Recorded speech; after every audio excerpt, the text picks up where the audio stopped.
Hi everyone. In this video, I'll show you how to disable guest mode in Google Chrome on a Windows PC in just a few simple steps. Let's get started. First, press the Windows plus R keys on your keyboard to open the Run window.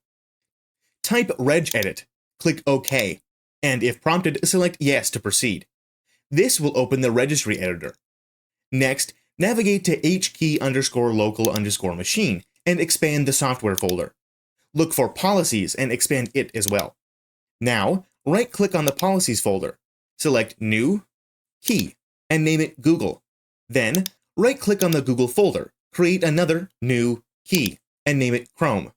After that, right-click on the Chrome folder, go to New, DWORD 32-bit value, and name it Browser Guest Mode Enabled, making sure to capitalize the first letter of each word exactly as shown.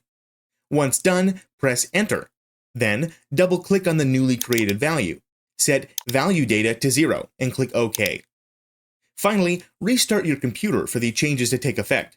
Once your system reboots, guest mode will be disabled in Google Chrome. And that's it. You've successfully disabled guest mode in Google Chrome. If you found this video helpful, don't forget to like and subscribe for more tips and tricks. Thanks for watching, and I'll see you in the next video.